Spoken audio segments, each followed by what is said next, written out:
Welcome Anjum के kitchen में welcome. आदाब दोस्तों, आप सबको ईद बहुत बहुत मुबारक हो। कैसी रही आपकी ईद? तो दोस्तों मुझे उम्मीद है कि आपकी ईद जो है वो बहुत ही अच्छे से खुशी खुशी गुजरी होगी। तो चलिए आज हम जो बना रहे हैं रेसिपी वो ईद से ही रिलेटेड है, जो कि है रोश। रोश मतलब नमकीन गोश्त, पेशावरी नमकीन गोश्त, जो कि बहुत आसान तरीके से बन जाता है, बेइंतहा लजीज होता है और इसके बनाने का तरीका कुछ अलग और हटके है। तो चलिए हम आपको बताते हैं कि नमकीन गोश्त बनाने के लिए आपको किस तरीके का गोश्त लेना होगा और उसमें कौन कौन से मसाले डालेंगे। लेकिन जल्दी से आप हमारे चैनल को सब्सक्राइब कर दीजिए, बेल आइकन भी ज़रूर दबाइए। आप हमें फॉलो कर सकते हैं इंस्टाग्राम और फेसबुक पे anjums.kitchen पे। तो चलिए चलते हैं गोश्त की तरफ। तो यहाँ पर दोस्तों हमने ले लिया है कुर्बानी का गोश्त, जो कि बड़े बड़े पीसेस हैं, आप देख सकते हैं।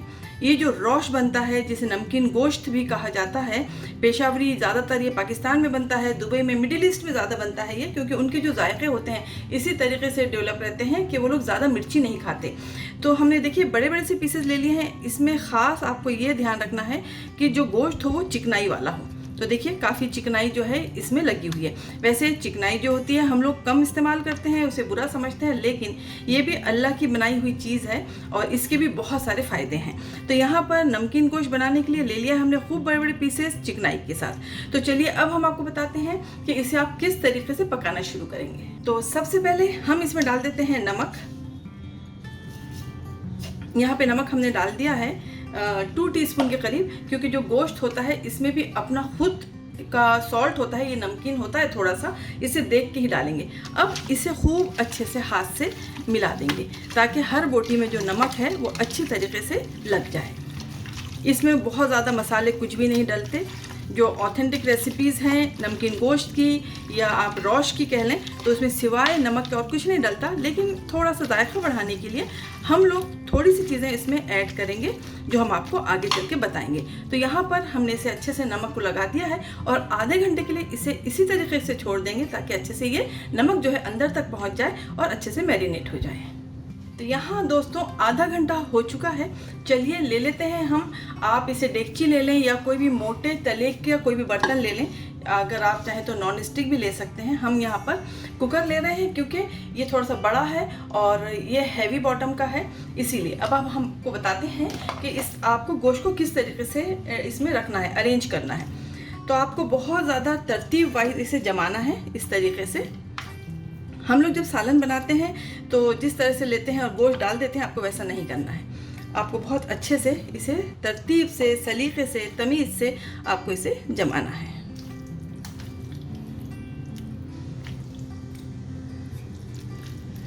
इसकी खुसूसियत यह है, इस डिश की खुसूसियत यह है कि इसमें एक्स्ट्रा पानी, तेल, घी कुछ भी ऐड नहीं किया जाता।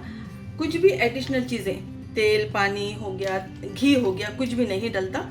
ये जो है गोश्त सिर्फ अपने ही जूस में, जो ये जूस रिलीज़ करेगा, मतलब कि जो अर्क निकलेगा, जो पानी गोश्त का खुद निकलेगा, उसी में ये पकेगा, अपनी ही चिकनाई में पकेगा, जो हम यहाँ पे चिकनाई ऐड करने वाले हैं और जो गोश्त में साथ में चिकनाई लगी हुई है।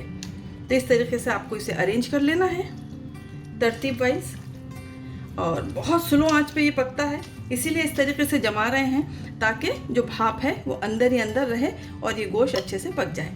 तो ये हो गया। अब इसके ऊपर हम डाल देते हैं थोड़ी सी चिकनाई। वैसे तो ऑलरेडी जो गोश्त है उसमें काफ़ी चिकनाई लगी हुई है, लेकिन उसके बावजूद भी हम थोड़ी सी यहाँ पे चिकनाई इसमें ऐड कर देंगे। तो आप जो चिकनाई है उसकी लेयर फिर से यहाँ पे लगा दीजिए। तो यहाँ पर हमने चिकनाई की लेयर लगा दिया है। अब हम 3 टमाटर इसमें रख रहे हैं। ये जो चीज़ें हम इसमें रख रहे हैं ये साबित ही जाएंगी, इन्हें कट नहीं कर रहे हैं, बस इस तरीके से। यहाँ पर 2 इंच की अदरक हमने ले लिया है और उस अदरक को हम इस तरीके से इसमें दबा देंगे। तो यहाँ अदरक भी चली गई। 1 अदद प्याज हमने लिया है। प्याज को भी हम कट नहीं करेंगे क्योंकि सिर्फ एक हल्की सी खुशबू चाहिए, एक झलक चाहिए बस प्याज की, ताकि खुशबू आ जाए और जो प्याज है ये अपना जूस छोड़ दे, तो बहुत प्यारा सा जायका आता है। यहाँ पर हमने कुछ कलमी के टुकड़े ले लिए हैं, वो इस पे चले जाएंगे और साथ ही में जाएगी काली मिर्च, जो कि है 2 टेबलस्पून के करीब। तो सारी चीज़ें इसमें चली गई। बस अब इसे हम कवर कर देंगे और कवर करके हम इसे एकदम स्लो आंच पे रख देंगे, बिल्कुल सिम आंच जिसे कहा जाता है ना, उसे पे हम इसे पकने देंगे बहुत देर तक, मतलब कम से कम 40 to 45 मिनट्स तक। और बीच में फिर खोल के देखेंगे कि इस गोश्त का क्या हाल है। तो लीजिए यहाँ पे आधा घंटा हो चुका है और हम कुकर के ढक्कन को हटाते हैं और देखते हैं माशाल्लाह से। तो सूरत देखिए, आपको पता चल रहा होगा यहाँ पर कि जो हमारा गोश्त यहाँ पे रखा हुआ था, रोश जिसे कहते हैं, वो काफ़ी हद तक हो गया है। तो हमें ऐसा लगता है कि और आधा घंटा जाएगा इसे एकदम स्लो आंच पे पकने में। तो देखिए ये लग रहा है बिल्कुल बहुत ही अच्छा उम्दा हो गया है, लेकिन फिर से इसे स्लो आंच पे पकना होगा आधा घंटा। इस वक्त हम ऐड कर रहे हैं कुछ हरी मिर्च, 3-4 हरी मिर्च, जिसे हमने काटा नहीं है क्योंकि हमारा मकसद तेज़ी लाने का नहीं है, सिर्फ ये है कि खुशबू आ जाए हरी मिर्च की। तो ये डाल दिया है। यहाँ पर ख़ास चीज़ आप ये देखिए कि इसमें बिल्कुल भी पानी ऐड नहीं किया था। तो ये जो जूस है, ये जो अर्क है, ये गोश्त का खुद निकला है, बस इसी अर्क में। और आप देख सकते हैं कि चिकनाई भी देखिए किस तरीके से है, जो चर्बी थी उसी की चिकनाई है, उसी का पानी है अर्क, और उसी में ये गलेगा। तो बहुत सारा पानी भी बाकी है। फिर से हम इसे कवर कर देते हैं और कवर करने के बाद इसे फिर से आधा घंटा एकदम सिम आंच पे पकने देते हैं। तो लीजिए जनाब, हमारा रोश मतलब कि नमकीन गोश्त बिल्कुल भी तैयार है और बहुत अच्छी तरीके से ये गल चुका है। और आप देखिए यहाँ पे बिल्कुल भी पानी नहीं है, सिर्फ जो इसकी चिकनाई थी उसमें ये भुंज गया है, गल गया है। ये देखिए बिल्कुल भी पानी नहीं बचा है और ये खुद गोश्त की चिकनाई है। तो देखिए मज़ेदार सा हमारा मटन रोश मतलब कि नमकीन गोश्त बनके तैयार है। तो चलिए अब हम इसे करते हैं डिश आउट।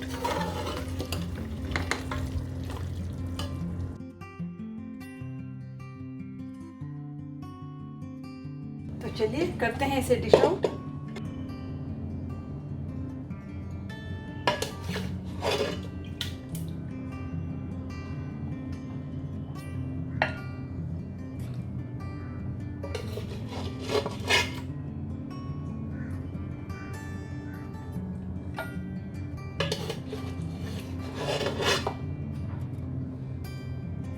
तो ये लीजिए दोस्तों, हमने इसे डिश आउट कर लिया है, हमारे पेशावरी नमकीन गोश्त को, जिसे रोश भी कहा जाता है। बहुत ही मज़ेदार बनके तैयार हुआ है।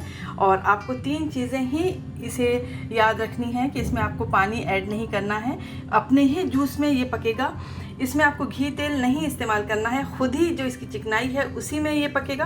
और आपको इसे एकदम स्लो आंच पे रखना है, हाई फ्लेम पे बिल्कुल भी नहीं पकाना है। स्लो धीमे धीमे ये अपनी चिकनाई और अपने जूस में पक के तैयार होएगा। बेइंतहा लजीज, बहुत ही मज़ेदार गोश्त ये जो है रोश बन के तैयार हुआ है। आप इसे नान के साथ खाइए, रोटी के साथ खाइए, चावल के साथ खाइए। हमारे यहाँ तो बस रूखा इसी तरीके से खा लेते हैं सब लोग, बहुत पसंद आता है, बहुत ही मज़ेदार है। और आप जैसे जानते हैं कि कुर्बानी का जो गोश्त होता है उसका जायका कुछ अलग ही होता है। तो दोस्तों 3 दिन की कुर्बानी है, बहुत सारा गोश्त है, आप ज़रूर इस रेसिपी को ट्राई करिए। बहुत आसान तरीके से हमने आपको बताया है। तो हम फिर मिलते हैं आपसे एक बहुत आसान मज़ेदार सी रेसिपी के साथ। अपना ख्याल रखिए, दुआओं में मुझे याद रखिए। आप लोगों से गुजारिश करती हूँ कि आप हमारे चैनल को सब्सक्राइब करिए, बेल आइकन भी ज़रूर दबाइएगा। आप हमें फॉलो कर सकते हैं इंस्टाग्राम और फेसबुक पे अंजुम्स.किचन पे। खुदा हाफिज़।